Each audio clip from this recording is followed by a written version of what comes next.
One way that President Trump is hurting the economy is by crushing one of its key sectors. I'm talking about travel and tourism, a huge employer.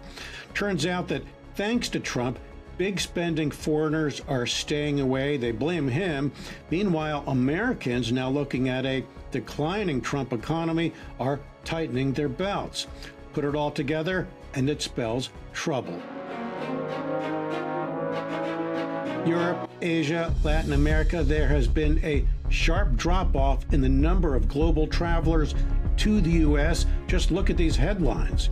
International travelers skipping the U.S., that could cost America's economy $90 billion. European travelers shun America as policy turmoil takes toll on tourism. Here's another one. Tourists shackled and jailed for weeks at U.S. borders. That doesn't sound too inviting.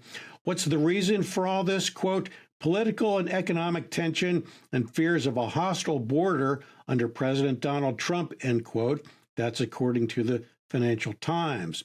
Is it any wonder that travel here is down? I mentioned Europe, Asia, and Latin America a minute ago, but these places aren't even our biggest source of tourism.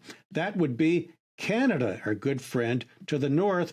And surprise, they're staying away in droves. Airline bookings down 70%, according to one study. There's obviously deep anger against Trump's tariffs, along with talk about how Canada should be the 51st state. Think about it. How would you feel if some blowhard Canadian leader started talking about how America should become Canada's 11th province? I bet you wouldn't like that too much.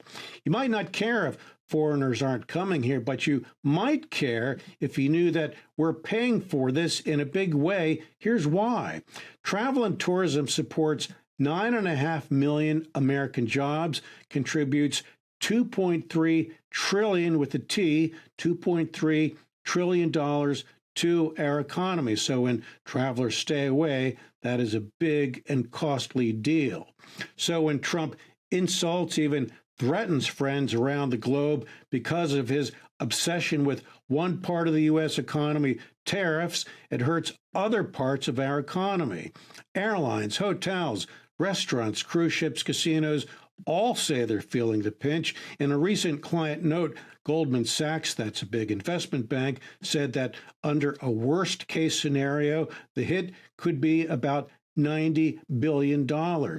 And don't expect the American consumer, by the way, to come to the rescue. Consumer sentiment here has fallen off a cliff since December, says a closely watched University of Michigan survey.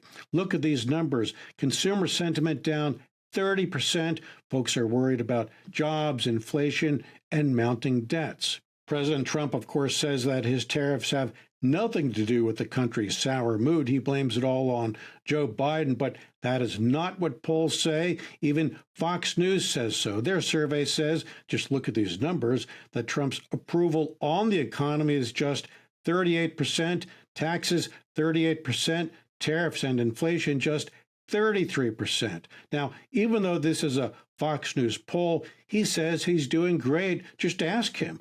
The question, though, as the economy continues to soften, the job market continues to slow, and inflation continues to simmer, just how long this kind of denial can continue. By the way, I'd love to hear from you. Questions, comments, suggestions for future topics. Here's my email, paulbrandisproductions@gmail.com. Also, be sure and check out my books on White House and presidential history, military history as well, and my podcasts produced by my friends at Evergreen and available everywhere you get your podcasts.